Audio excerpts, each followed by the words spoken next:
Muraho neza, Yesu ashimwe.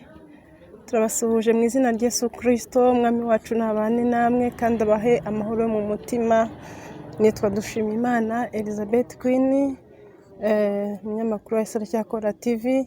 Uyu munsi nanone tugiriwe amahirwe kugira ngo twumve icyo Imana yaduteguriye, ariko mbere ya byose turabashimira cyane uburyo mudahwema kubana natwe.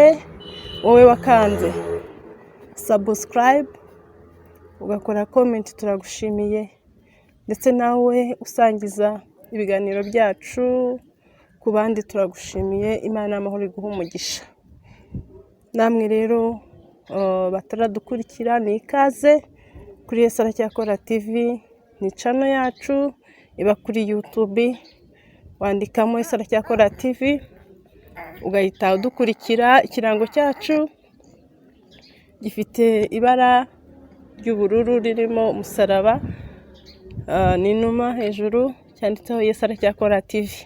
Ni karibu rero tumve umukozi w'Imana Emmanuel yakaremye, twumve icyo yatuzaniye mu izina rya Yesu Kristo. Ubu ni ubutumwa bwiza bwa Yesu, kandi dushishikariza abantu cyane kubukurikira. Imana y'amahoro nibahe umugisha kandi ibahe amahoro yo mu mutima mu izina rya Yesu, amen. Yesu Aracyakora TV.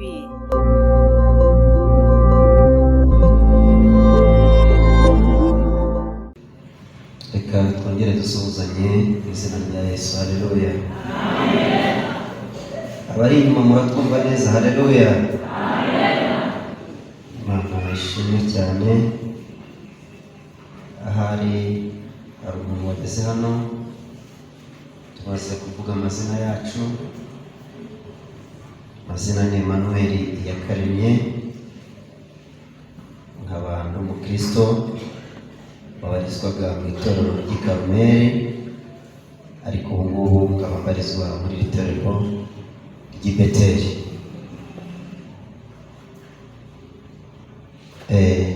Ndashimira Imana rero ko duhaye umwanya wo kuboneka twese duturije imbere y'Imana. Haleluya. Ushobora yigeze kubimbaza, nawe ushobora kubyibaza. Mu rwego rw'itorero ry'i Karumeli hari izi mpinduka zagiye ziba. Yewe nari muri minisiteri ishinzwe ivugabutumwa n'abashumba, abakozi n'abashumba, abavugabutumwa n'abashumba, niho nabarizwaga muri iyo minisiteri. Igeze rero kubimbaza, nawe ushobora kubyibaza, bati se umuntu batuzaniye yabarizwaga muri iyo minisiteri? Niyo minisiteri nabarizwagamo. Ndakeka ibyo bihagije, ahubwo reka dufungure Bibiliya zacu dusome ijambo ry'Imana. Urwandiko Pawulo yandikiye Abakolosayi,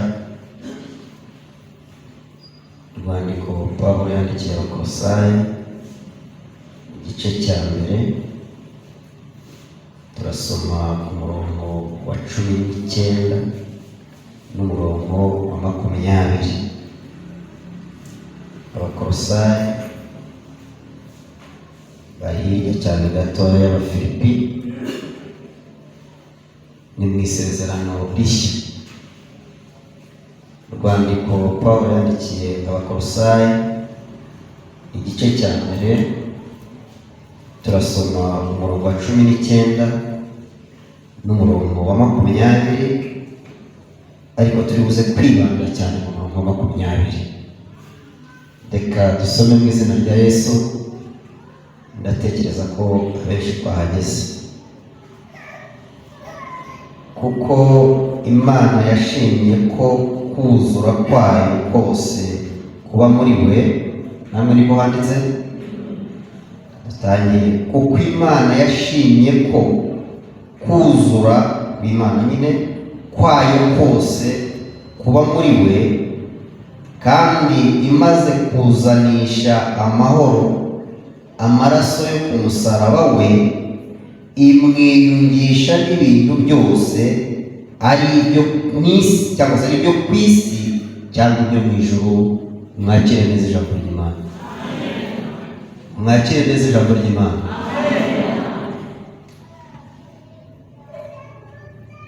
Dushimiye Imana kuko hari aho tujya tugera bati dushimiye Imana, natwe tuti amena, uti bibe bityo.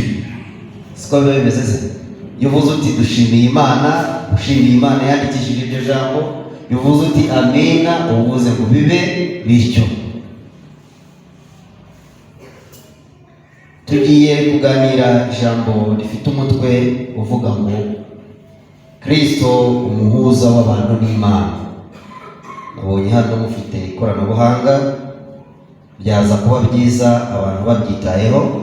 Ni Kristo umuhuza cyangwa se umuhuza w'abantu n'Imana, cyangwa se umuzi w'abantu n'Imana. Niryo jambo turaza kwibandaho cyane, naho turaza kugaruka ku minota dufite itari mikeya, tukavuga ijambo ry'Imana uko Imana idushoboje. Mbere yo kwinjira cyane ku ntego yacu y'uyu munsi, reka tubanze tuvuge ibintu bike kuri uru rwandiko rw'Abakolosayi Pawulo yanditse. Ubundi tuzi neza ko iyo umuntu, usibye kwenda ubu ngubu iterambere ryagiye rihinduka, ariko iyo umuntu ajya kwandikira umuntu haba hari impamvu imuteye kugira gute kwandika. Siko bigenda se? Na ziriya telefone dukoresha, iyo ugiye kwandika ubutumwa bugufiya ubwoherereza umuntu, hari impamvu imuteye kugira gute kwandika. Pawulo nawe ntabwo yanditse apfuye kwandika gusa, se yanditse kubw'impamvu zari ziri muri iri torero.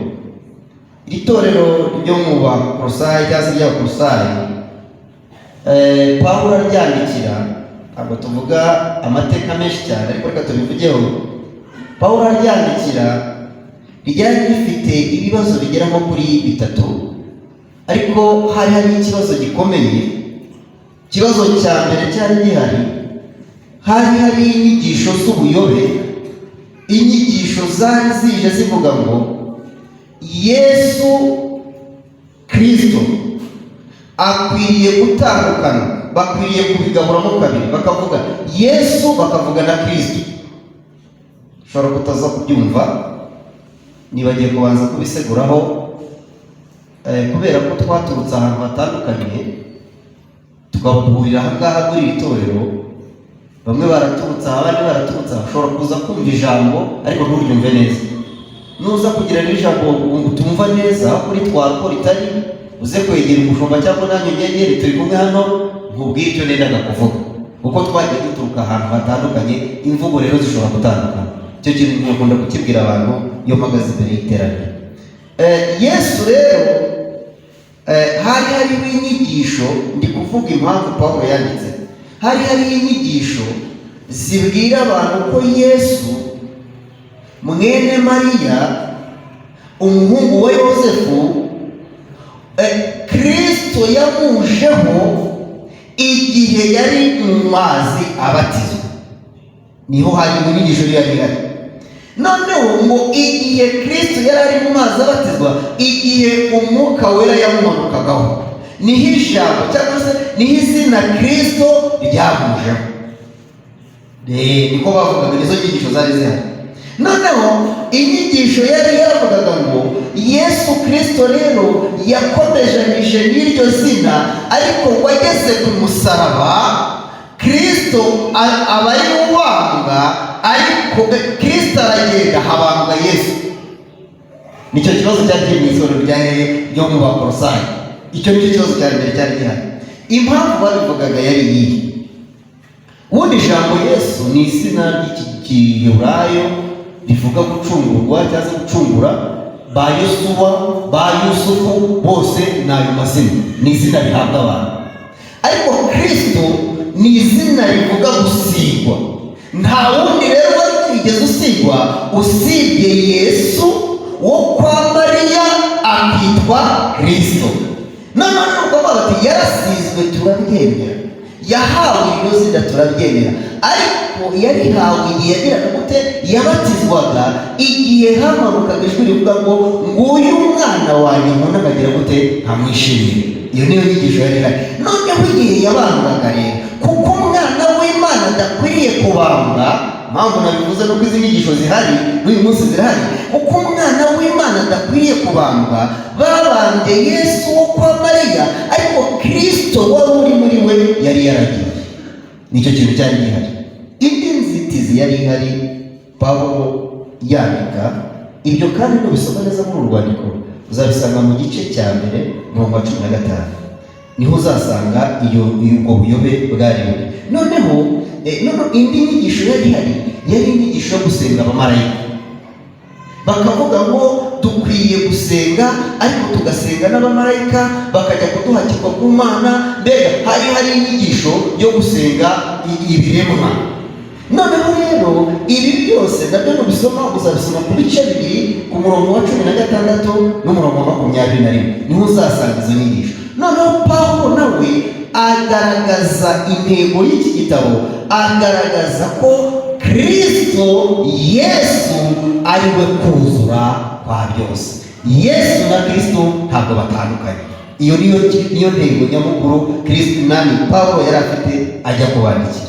Arangiza rero abahugura, icya mbere abereka ubumana bwa Kristo Yesu. Ayo mazina ndiye yatandukanye, avuga ngo Yesu Kristo wo kwa Mariya ni Imana, aruzuye ntaho atandukaniye. Yabiberetse mu bice cya mbere ku murongo wa 15. Arongera arabakomeza mu gice cya mbere ku murongo wa 3 kugeza ku wa 5, n'igice cya mbere ku murongo wa 9 kugeza ku wa 14. Arabakomeza. Arangije kubakomeza ku gice cya 6, ku gice cya 2 ku murongo wa 4 n'uwa 8, noneho hari ku gice bita kubihanangiriza. Iyo niyo yari icyo twita circonstance cyangwa se impamvu Pawulo yandikiye itorero ryo muri ry'Abakolosayi. Umushumba waryo yari wita Arkipo, niwe Pawulo yandikiraga amubwira ibyo. Ibi sinshaka kubikubwira cyane ngo byumve, icyo nshaka kukubwira cyane ni uko nuhura n'inyigisho z'ubuyobe zigaragaza ko Yesu atari Kristo, bigaragaza ibyo bintu, uzavuge ngo Yesu aruzuye, Yesu Kristo niwe mwami, izina rye rihabwa icyubahiro. Kandi nuhura n'izo nyigisho ntuzumve ko ari wowe wenyine uhuye nazo, ahubwo uzavuga uti ibi byamubwira gute byamwe bibaho. Ntabwo nashaka kuvuga gusa, si ngombwa ngo mwese mubyumve, ntabwo ari ngombwa, ariko nibura hari ushobora kubyumva akagira n'amatsiko yo kumenya n'ibindi, kuko ijambo ry'Imana ni rigari, nta muntu wabasha kurisobanura uko bikwiriye, ariko hamwe n'umwuka w'Imana agenda arisobanurira buri umwe, izina ry'Uwiteka rigahabwa icyubahiro. Tugaruke rero ku ntego yacu y'uyu munsi, twivugire kuri Kristo umuhuza w'abantu n'Imana. Twasomye ijambo ry'Imana ritwereka ko Imana yashimye. Kubera iki Imana yashimye? Imana imaze kurema umuntu, nk'uko tubisoma mu Itangiriro, dusanga Imana yararemye umuntu ariko ikamurema mu ishusho yayo. Yego, imaze kumurema mu ishusho yayo, ishyiraho amategeko yayo, ishyiraho amabwiriza, ibwira umuntu ngo nukora ibi ngibi nanjye n'Imana nzakora ibi ngibi, ariko nukora ibi ngibi nanjye n'Imana sinzagira gute sinzabikora. Umuhuza rero cyangwa se umuntu wunga abantu n'Imana, ubundi kunga abantu n'Imana, hasi kunga bikorwa bite? Iyo bavuze ngo habaye igikorwa cyo kunga cyangwa cyo guhuza, haba habaye. Iyo havuzwe ngo habaye igikorwa cyo kunga cyangwa cyo guhuza, nuko haba habayeho kugira gute gutandukana. Hari ibintu byari biteranye, noneho byarangiza bikagira gute bigatandukana. Niyo mpamvu habaho kugira gute kubyunga cyangwa kugira gute kubihuza. Niki gitera abantu ikintu cyangwa se ibintu gutandukana? Niki gituma habaho gutandukana? Tuganire nk'abantu, niki gituma habaho gutandukana? Nuko haba habayeho kwica itegeko cyangwa se isezerano. Isezerano iyo ryamaze kwicwa n'umwe muri twebwe twagiranye amasezerano, habaho kugira gute? Habaho gutanga. Ibi rero bibaho ryari? Iyo isezerano ryamaze, reka dufate nk'urugero hagati y'umugore n'umugabo. Umugore iyo agiye gusezerana n'umugabo bagirana iki? Amasezerano. Yego, dufite amasezerano twasezeranye n'abagore bacu, dufite amasezerano twasezeranye n'abagabo bacu. Ariko isezerano riri mu byanditswe rihari riravuga ngo umugabo akwiriye gukunda umugore, umugore nawe akagira gute? Akamugandukira. Ubwo ni munda mugandukire, ni ngandukira ngire gute? Ukunde. Iyo rero amasezerano yitwe, habayeho kwicwa kw'isezerano, habaho kugira gute? Habaho gutandukana. Niko bimeze cyangwa siko bimeze? Iki kintu rero cyitwa gutandukana cyabayeho no mu gihe Imana yaremaga umuntu. Imana ibwira umuntu, iramubwira iti dore ndakuremye, ntabwo wari uzi ko nzakurema, ngushyize mu ngobyi ya Edeni. Icyo ngushyiriye mu ngobyi ya Edeni ni ukugira ngo uyihingire, uyikorere. Ariko hari kondisiyo, hari amategeko, hari amasezerano tugiye kugirana. Iri sezerano tugiye kugirana ni uko wowe ubwawe utazajya kuri iki giti nagize gute? Nakubujije.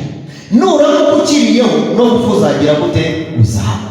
Ni iryo sezerano Imana yari yagiranye n'umuntu. Noneho Imana imaze kugenda, amasezerano Imana yagiranye n'umuntu, haza kuboneka kirogoya ari we Satani, aza kurogoya isezerano Imana yagiranye nande? N'umuntu. Satani yica isezerano ariko arica anyuriye hehe? Mu muntu. Iyo tugeze aha ngaha hari abantu batoza ngo ariko ubundi Imana ntiyari izi ko Adamu azacumura.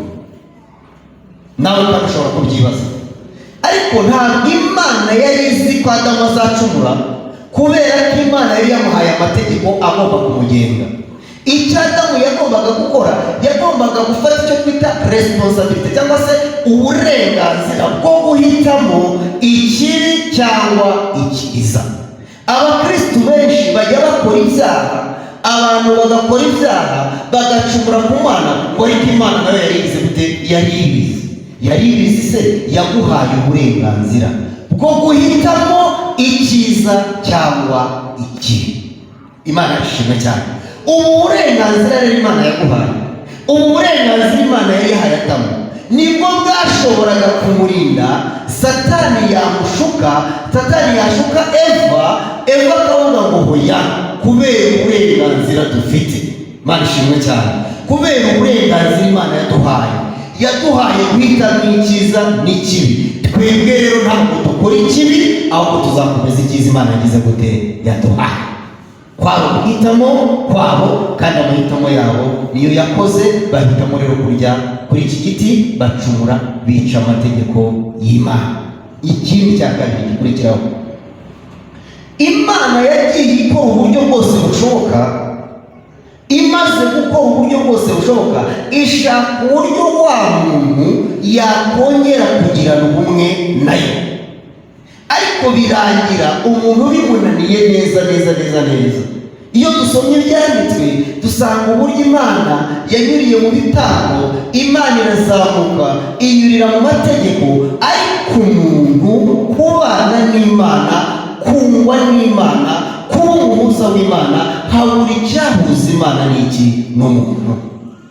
Biba ngombwa rero ko haza iri jambo twasomye rivuga ngo Imana ibonye ko abantu bamaze kuba babi, Imana ibonye ko umuntu amaze gucumura, Imana ibonye ko umuntu yamuhendahenze ariko ntagire icyo akora, Imana ibonye ko umuntu nta kintu na kimwe itakoze ngo ikora icyo bita gutandukana kw'Imana n'umuntu. Imana iravuga ngo umuntu naramwinginze, none birananiye, ntandukanye nawe. Imana yacu idufashe cyane.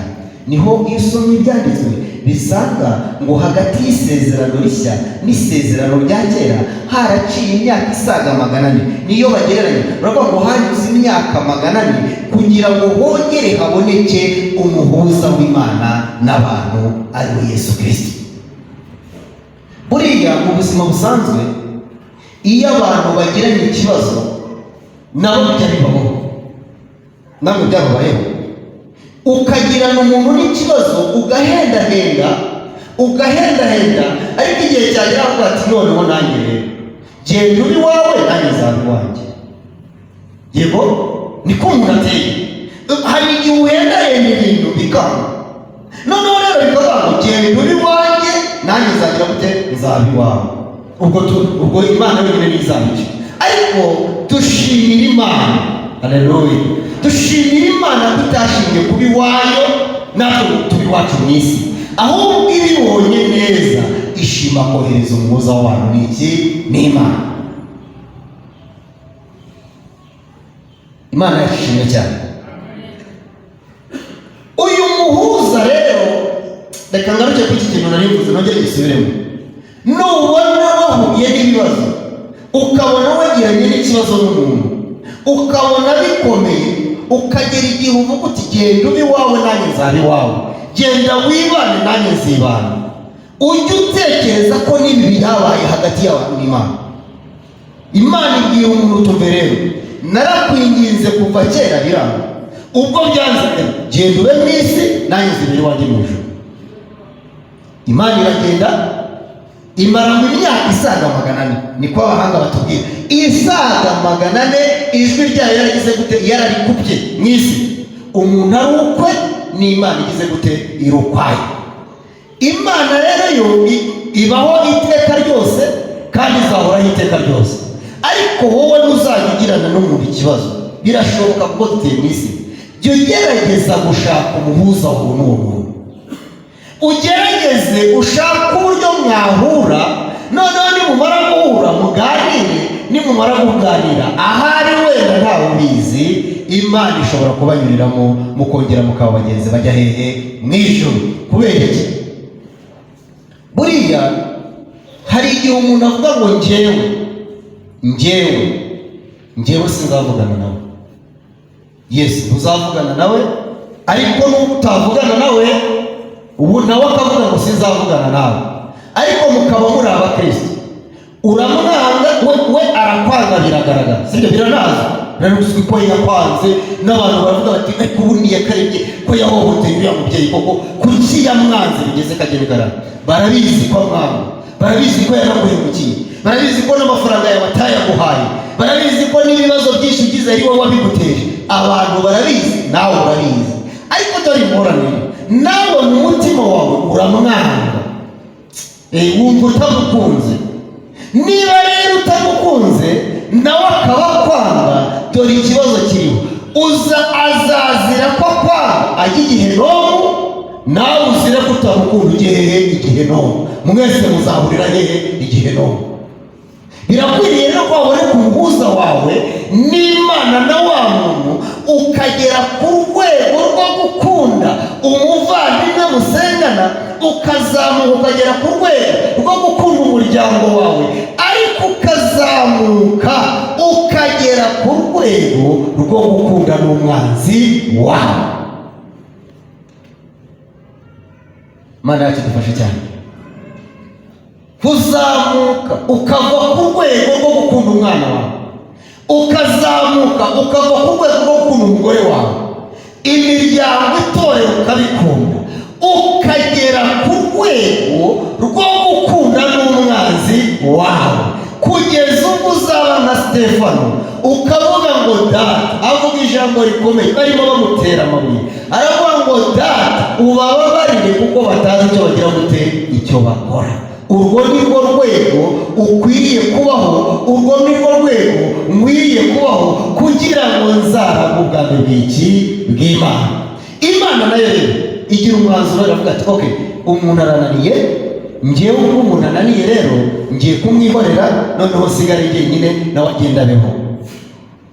Noneho Yesu ari mu ijuru, haleluya, haleluya. Yesu ari mu ijuru abona ko urwo rwango ruri hagati y'Imana n'umuntu rudakwiriye gukomeza kubaho, ngo Imana yo ubwayo yari yaramwirikiye kera, niko ibyanditswe bitubwira. Ariko hari ibintu nasomye nka bitatu bijya bigaragaza umuhuza. Icya mbere kigaragaza umuhuza ugiye guhuza impande ebyiri zatandukanye, nk'uko twatangiye tubivuga, agomba kuba ntaho ahuriye n'ikibazo cyagize gute cyawe, agomba kuba neto. Ni ukuvuga ngo niba agiye guhuza uruhande rwa Yakaremye na Vesiyana rwatandukanye, wowe ugomba kuba nta hantu na hamwe ugize gute ubogamiye. Yes, kugira ngo uzahuze abo bantu ugomba kuba nta hantu na hamwe ubogamiye muri urwo ruhande. Iyo ni intambwe ya mbere y'umuhuza, ugomba kuba netre muri icyo kintu. Intambwe ya kabiri ngira ngo tuvugeho, kugira ngo uhuze abantu ugomba kumva impande zombi. Impande zombi ugomba kuzumva, ukumva uruhande rumwe ukumva n'urundi, ukajya waza ukagira gute ukabahuza. Noneho rero niko byagenze ngo Yesu ari mu ijuru yumva uruhande rw'Imana. Imana baraganira, Imana iramubwira ngo ngewe nakunze umuntu, nta hantu na hamwe duhuriye ndamurema, maze kumurema mubwira ibyo agomba kubahiriza. Uyu muntu maze kumubwira ibyo agomba kubahiriza, uyu muntu ntiyabyubahiriza. Ngerageza kumwinginga mu buryo bwose bushoboka, uyu muntu agira gute arananira. Ubwo rero uyu muntu yananiye, nafashe umugambi, nafashe icyemezo cyo kumureka akagenda akabaho wenyine, nanjye nkabaho njyenyine. Yesu yumva uruhande rw'iki rw'Imana. Amaze kumva uruhande rw'Imana, habaho inama ivuga ngo ninde wajya gucungura iki umuntu. Yesu yagombaga kubanza kumva uruhande rw'Imana kuko yabanye n'Imana kandi ijambo yari Imana. Ariko kugira ngo ahuze abo bantu, ahuze Imana n'abantu, yagombaga kuza akabanza kumva n'uruhande rw'iki rw'umuntu. Arangije ngo yigira umuntu, yagombaga kuza ari umuntu ubwo yakize ari Imana, ntiyari kumvikana natwe. Yigira umuntu, amaze kwigira umuntu ngo yiyambika akamero k'umuntu. Amaze kwiyambika akamero k'umuntu, araza yumva ubusharire bw'umuntu, aganira n'umuntu. Umuntu aramubwira ati uko kuvuka bimera, umva uko kuvukira mu kiraro bimera. Umuntu aramubwira ati umva uko inzara iryana. Yes, inzara nawe iramurya. Aramubwira ati umva uko gupfusha bimera. Noneho numara kumva ububabare tubana nabwo hano mu isi, numara kumva iyi miruho yo kubana nawe mu isi, noneho ujye wamenya uburyo uhuza abantu n'iki n'Imana. Iyi Imana iba mu ijuru, twe ntabwo tuyizi, iratubwira ngo dukore, ariko nawe banza usogongere wumva uburyo umuntu asonza. Uyu Yesu aza mu isi arasonza. Amaze gusonza, uyu Yesu aza mu isi ahura n'ibibazo by'abantu bapfushije. Uyu Yesu aza mu isi ahura n'ubukene, ahura n'ibibazo bikomeye by'abantu baba hehe mu isi. Arangije kumva impande zombi, akora ikintu gikomeye. Aravuga ngo uruhande rw'Imana narwumvise. Imana yaremye umuntu, ariko umuntu ntiyagendera mu mategeko yayo. Uruhande rw'umuntu narwo ndarwumvise. Ntabwo uyu muntu iyi mibabaro abamo, ibi byose abamo, ntabwo bimworohera kubaha Imana, kubaha amategeko y'Imana. Arangije aravuga ngo noneho rero Imana ishimwe cyane. Arangije aravuga ngo maze kumva uruhande rumwe, maze kumva impande zombi, igisubizo nta kindi. Haleluya! Igisubizo nta kindi, ngo aravuga ngo kugira ngo muze aba bantu n'Imana, uyu muntu agira uburenganzira ku Mana, Imana nayo igira uburenganzira ku muntu. Ngo aravuga ngo nta kindi gikwiriye usibye gutanga umubiri wanjye. Haleluya! Ngo Yesu ashima ko atanga umubiri we ugashenjagurwa, amaraso akameneka, kandi akameneka atamenekeye ahantu hatagaragara, ngo amaraso akameneka ku musaraba. Haleluya! Aya maraso amenetse ku musaraba afite intego imeze ite? Afite intego yo kuzanira umuntu amahoro. Yamara kumuzanira amahoro, akumva atuje kwegera Imana. Aya musaraba afite iyihe ntego? Afite kubwira Imana ngo Mana we, akarengane wagize ku muntu nakabonye, umuntu yaraguhemukiye, umuntu yakubereye mubi, ariko murebere mu maraso yanjye ayo nanjye ntanze kugira ngo bahuze. Barashimye cyane. Amaraso ntanze kugira ngo aguhuze n'umuntu, nuzajya uyareberamo umuntu ujye uhita umwishimira, nta kindi kintu urebyeho. Nawe wa muntu we, kubera kuri mu isi y'umubabaro, kubera kuri mu isi igoye, ndagira ngo nguhuze n'Imana, nkuzaniye amahoro, ariko amahoro adatangwa n'ab'isi, ahubwo amahoro ubonera muri njyewe. Nugira amahoro muri Kristo Yesu uzagubwa neza. Haleluya. Nugira amahoro muri Kristo Yesu, ibibazo bizaza kuko wambaye umubiri, ariko kuko uri muri Kristo Yesu, Kristo nawe akaba muri wowe, uzagira umutekano, uzagira amahoro Yesu agira gute? Atanga.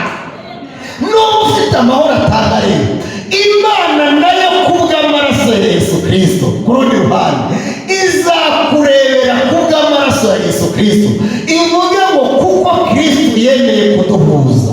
Haleluya.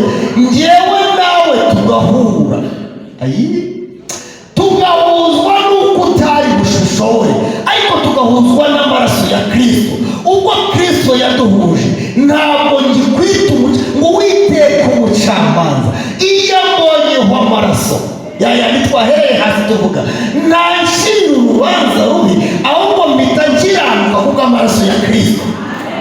Kubwo rero gukiranuka, Kristo nawe yanzaniye amahoro. Amahoro aho abantu be ntagira akagero, ntarondoreka, ajya ahumuriza umuntu wese uyafite, n'utayata ntabwo wayatangwa. Uwiteka nahabwa icyubahiro. Mana ashimwe cyane. Yesu akora umurimo ukomeye, ahuza Imana n'abantu. Ibyo utari gushobora, ibyo ntari gushobora, Yesu agira gute? Arabikora. Abikora nawe yitanze, abikora yitanze, aritanga. Aravuga ngo nanjye ubwanjye nkwiriye kwitanga kugira ngo mpuze Imana n'iki? N'abantu. Yesu yaduhuje n'Imana, Yesu yaguhuje n'Imana. Iyo Yesu ataza kubaho, nta wundi muhuza twari dufite usibye kuba Yesu yaraduhuje n'iki? N'Imana. Niyo mpamvu twasomye iri jambo, reka nongere risubiremo. Riravuga ngo kuko Imana ishobora byose mu rukundo rwayo yashimye ko kuzura kw'Imana. Haleluya. Kuzura kw'Imana, ngo Imana yashimye ko kuzura kwayo kose, kuzura kw'Imana kose kugaragarira muri Kristo Yesu. Iyo uri muri Kristo Yesu, Kristo akaba muri wowe, kuzura kw'Imana kuba kuri muri wowe. Irangije rero murongo wa 10:20 havuga ngo kandi maze kuzanisha amahoro amaraso yo ku musaraba we. Kristo yazanye amahoro aturutse ku musaraba.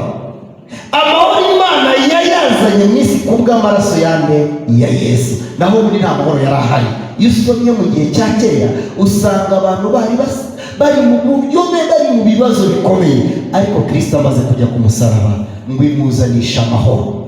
Imaze kumuzanisha amahoro, dore ikintu gikomeye, ngo imwiyungisha. Haleluya. Imwiyungisha n'ibintu byose, ari ibyo mu isi n'ibyahehe n'ibyo mu ijuru. Ndibaza, hari ikibazo nibajije ari gusoma ijambo. Naravuze ngo kubera iki no mu ijuru byabaye ko Imana yungana n'ibyari byo mu ijuru? Kubera iki Imana yabonye ko ari ngombwa kwiyunga n'ibyari byo mu ijuru? Ijambo ry'Imana riratubwira ngo hari igihe habaye intambara hehe mu ijuru, ngo Satani ari we Rusofero agira imyigaragambyo, ngo bigaragara ko ashaka kwishyira hejuru y'iki? Y'Imana. Ngo iyo ntambara rero yabereye mu ijuru yarangiye Satani ajugunywe hehe? Mu isi.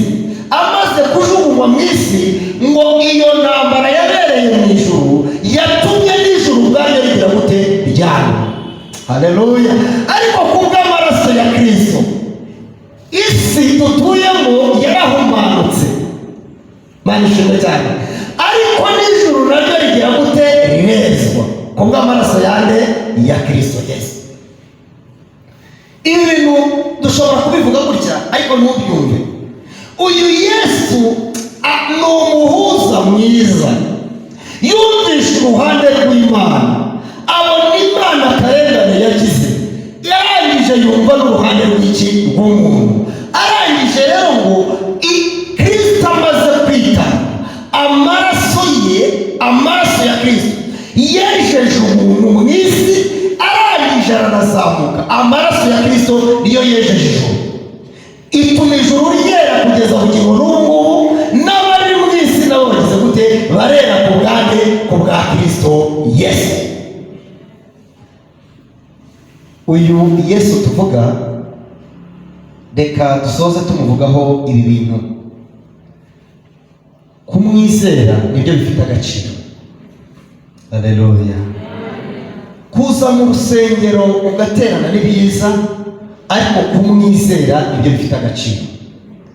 Kuba muri we bikagira agaciro kurushaho, kuko ni we wenyine. Dusome ijambo ry'Imana mu Byakozwe n'Intumwa ibice 4 umurongo wa 12 tugera ku musozo. Ibice 4 by'Ibyakozwe n'Intumwa umurongo wa 12. Dusome iryo jambo tugera ku musozo w'iki cyigisho. Ibice 4:12. Ndatekereza ko ahari wenda benshi tutari twahagera, ariko hari ijambo rivuga ngo kandi, namwe niko handitse, kandi nta wundi agakiza kabonerwamo, kuko ari nta rindi zina munsi y'ijuru ryahawe abantu dukwiriye kugira gute? Gukirizwa.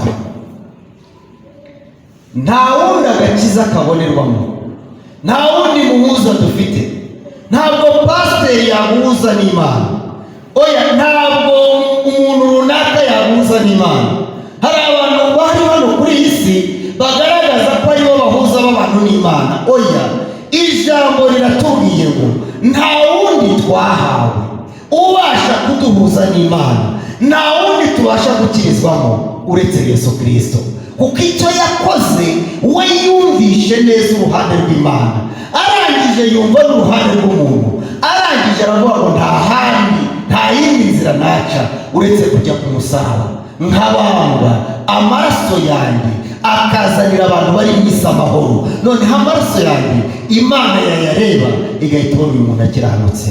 Uyu munsi wa none ndagira ngo tugere ku musozo w'iri jambo ry'uyu munsi, ariko nkubaza wewe mwene data waje muri biteraniro, ese Yesu Kristo yakubereye umuhuza n'Imana? Kristo yakubereye umuhuza n'Imana? Waba waje hano uyu munsi, waba waje guterana uvuga uti reka guterana i Beteli numva ijambo ry'Imana, ariko Kristo atarakubera umuhuza n'Imana, niba Kristo atarakubera umuhuza n'Imana, ariko uyu munsi wa none ukaba wifuza ko Kristo akubera umuhuza n'Imana, niba uhari uyu munsi wa none, ndakwinjize ngo urambure ikiganza cyawe ubundi tugufashe gusenga Imana. Niba uhari turakwinjize ngo urambure ikiganza cyawe tugufashe gusenga Imana. Niba uhari ukavuga uti njyewe nubwo nateranaga, nubwo nasaga, ariko uyu munsi menye neza ko Kristo ari umuhuza wanjye n'iki? N'Imana. Niba uhari rambura ikiganza cyawe dusenga Imana. Hari uwabari ngo arambure ikiganza cye? Imana ishimwe cyane, Imana ishimwe cyane, Imana ihabwa icyubahiro. Haguruka, haguruka, haguruka rwose, haguruka uhagarare, haguruka uhagarare, ntugire isoni. Nawe ubona niko twaje, natwe turi aha ngaha niko twaje, twumvishe ijambo. Tumaze kumva ijambo turavuga ngo Yesu we, turakumvisha ko watubereye umuhuza n'Imana, none turahagurutse turagira ngo duhuze n'Imana. Imana ishimwe cyane. Aba bene data babonetse, mbese itorero ry'i Beteli ntitwakomera Imana amashyi menshi cyane ko aba nabo bumvishe ijambo ryayo, aba nabumvishe ijambo ry'Imana. Imana ishimwe cyane. Reka amasaha mutere intambwe, mwihangane, mutere intambwe, muze hano, mutere intambwe, dufatanye gusenga Imana. muze rwose mutere intambwe dufatanye gusenga Imana. Aba nibo bavuze bati mwami Yesu tubere umuhuza n'Imana, uduhuze n'Imana, kuko tubonye ko nta rindi zina agakiza kabonerwamo uretse rya Yesu Kristo. Aba nibo babonetse bateye intambwe baje imbere y'Imana. Ariko nawe waba uhari, niba uhari haguruka rwose tugufashe gusenga Imana. Waba uhari? Imana ishimwe cyane. Itorero mwari mukwiye kunezererwa Imana, mukavuga ngo Mana turagushimiye ko tubonye uteye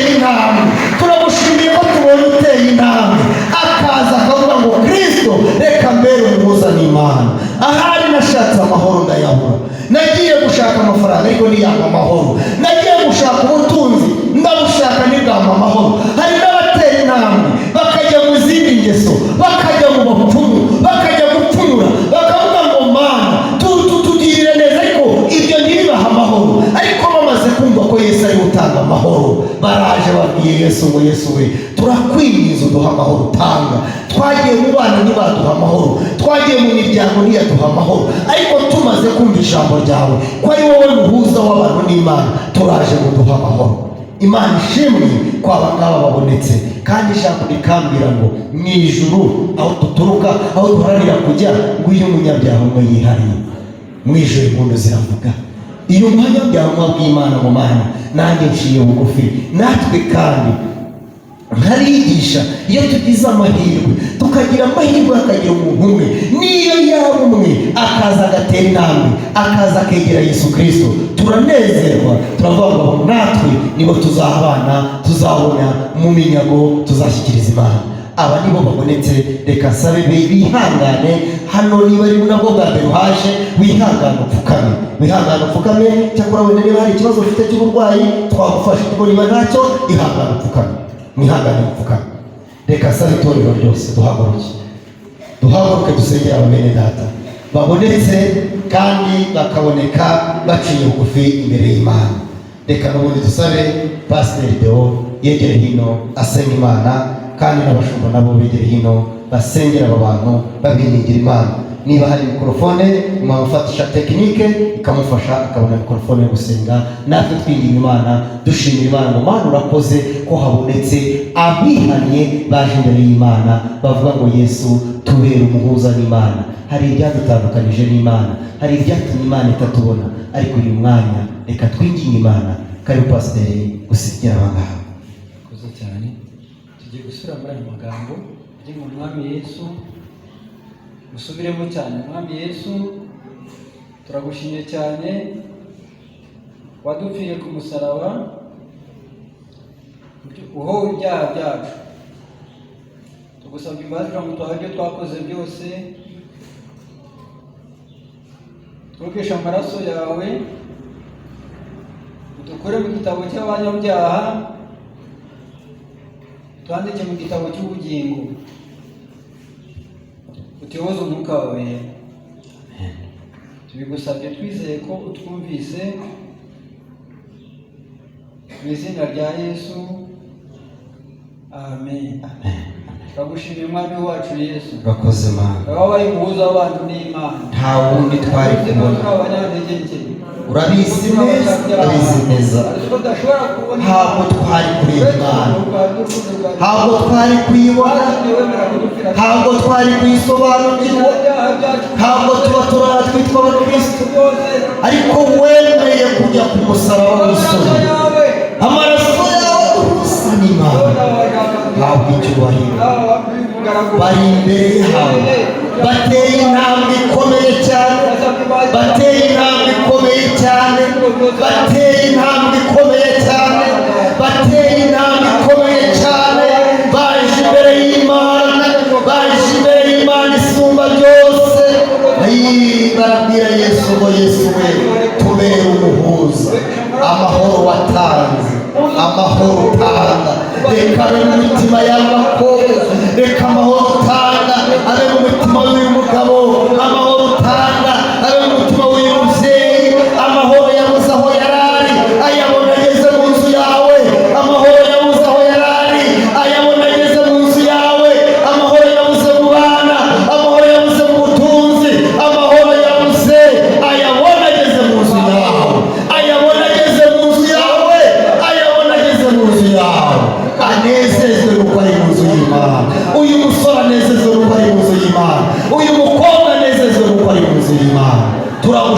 kandi tugukomeye amashyi Bwana. Bakoze cyane Yesu. Tukiri mu mwanya wo gusenga Imana, turi mu isi. Yesu yaduhaye amahoro, ariko amaze kuduha amahoro hari byinshi bijya bitubuza ayo mahoro. Murabafasha, mwarimu yabafasha akajyana nabo. Kurikire mwarimu abafashe, ujyane abagira inama y'uru rugendo mutangiye. Twatangiye uru rugendo rwo kujya mu ijuru, ariko tujya duhura na byinshi bitugoye bikatubuza amahoro Yesu aha abantu be. Muri ibi byavuze ngo mu gihe hagize icyaza kikantesha inzira yawe cyangwa kikandemerera muri uru rugendo rwo kujya mu ijuru, tugiye gusengera ibyifuzo bitandukanye. Ahari aho hari icyakuremerereye, ahari aho uburwayi bwarakuremerereye, ahari aho ibibazo by'ubukene byakugezeho birakuremerera, ahari n'ubukene bwakugezeho nabwo burakuremerera. Ibyo byose bijya bibaho ko turi mu isi, ariko reka twinginge Imana, dusabe itorero ryose, duhaguruke tubwire Imana ngo Mana, wowe ureba mu mutima, reba uburwayi bwanjye, wowe ureba mu mutima, reba ibibazo mfite, ureba mu mutima, reba ibisubizo wampaye. Mana, mfashe ibintu bitazatuma ntabasha kureba Umwami Imana. Amaraso Kristo yatanze akazabipfabusa kuri ye, ahubwo amaraso Kristo yatanze azambera umugisha. Niba nawe navuze mu itorero ryose, duhaguruke dusenga Imana. Niba utari konsa ukaba nta bundi burwayi, reka duhaguruke dusenga Imana, twinginge Imana. Wewe waje mu nzu y'Imana se? Ntiwaje mu nzu y'Imana hari icyo wabwira Imana? Reka n'ubundi twinginge regionali ushinzwe ibikorwa hano mu rurembo rwa Rubavu yegere hino, asenga Imana, abwira Imana mu Mana. Aba bantu baje mu teraniro bazanye ibyifuzo bitandukanye, baje no kugushimira. Ufite uko wazi, ngaho bagirire neza buri muntu wese anezezwe n'amahoro Yesu agira gute aha abantu be. Amahoro Yesu abantu be abe mu mitima yacu, mu izina ry'Umwana wacu Yesu Kristo, amen. Nihagira umuntu ushimwa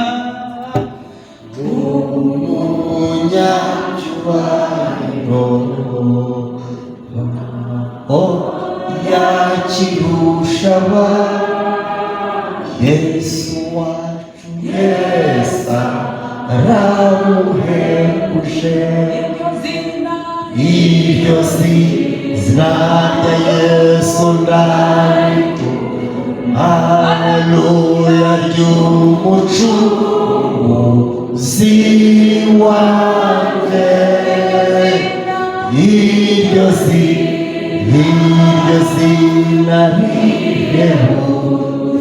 rihebuje, niryo ridindiza. Amen.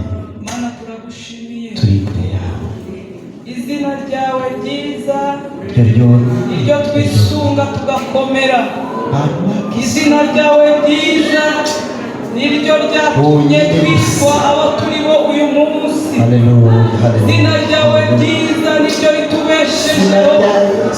Izina ryawe ryiza niryo rituhumuriza. Muririmbyi we bararirimba ngo ntiyagira umuntu w'umunyacyubahiro ngo nawe yaba akirusha abantu, ko Yesu aramuhebuje. Ni wowe uruta abakomeye bo mu isi, ni wowe uruta abakomeye bo mu isi, abatware bo mu isi urabaruta. Izina ryawe rishimwe, izina ryawe rihabwa icyubahiro. Turashima cyane amaraso yawe Yesu, turashima kuko ari wowe watubereye umuhuza, turashima kuko ari wowe wasanze turushye. Twari kure tudafite Imana nzima, tudafite icyerekezo, tudafite ubuzima. Shimwe kuko tubereye ubuzima, shimwe kuko watubereye umuhuza. Imiryango yacu ntiyari kubishobora, amafaranga dutunze ntiyari kubikora, imbaraga dufite ntizari kubikora, ubutunzi dufite ntizari kubikora, imiryango yacu ikomeye ntiyari kubikora. Yesu warakoze, Yesu warakoze, Yesu warakoze. warakoze Yesu warakoze Hawabirora warakoze ababisobanura uyu mwana warakoze Yesu wagize neza warakoze Yesu umuntu wese mu iteraniro niyumva umurimo Yesu yakoze aramushima aramunezeza aramuha Yesu warakoze warakoze Yesu warakoze Yesu iyo utaza mu ngo z'abakene twari kuba bande iyo utaza mu bakene iyo utaza kuvukira mu kiraro cyiwe abakene twari kuzaba bande uwo wari wamaze gufata umwanzuro bavuga ati umuntu nagenda mukwe nanjye nzamukwaye warakoze ariko Yesu Kristo waraje wongera utwereka Imana warakoze nanjye nongera mbona Imana warakoze Yesu nanjye nongera mbona Imana nongera ngira uburenganzira umwenda wawuzinuza hejuru uratambuka twongera tubona Imana twongera tubayishima haleluya haleluya warakoze Yesu abacitse twari abande warakoze abatagira kivugira twari kubande cyubahiro igihe cyawe warakoze Kristo wabaye umuhuza warakoze cyubahiro igihe cyawe warakoze Yesu itorero natwe itorero turahari turagushimiye uyu munsi turahari shima amaraso yawe amaraso aruta uyu munsi turahari uyu munsi turahari uyu munsi turahari uyu munsi turahari uyu munsi turiho kubw'amaraso ya itorero Kristo ririho kubera amaraso yawe turimo kuryama turizigura tugasinzira ayiwe turagenda urukundo rwawe kubw'ayo maraso yawe turiho kubw'ayo maraso yawe uburwayi burakira kubw'ayo maraso yawe ubukene burahuza kubw'ayo maraso yawe imyuka mibi iragutinya kubw'amaraso yawe tugenda twemye kubw'amaraso yawe kubw'amaraso yawe kubw'amaraso yawe haleluya haleluya wabwa icyubahiro tugukuriye ubwatsi ababyeyi bakuvugiriza impundu abagabo bakuvuga imyabyo mu izina rya Yesu warakoze kuko watubereye umumaro mu izina rya Yesu Kristo amen.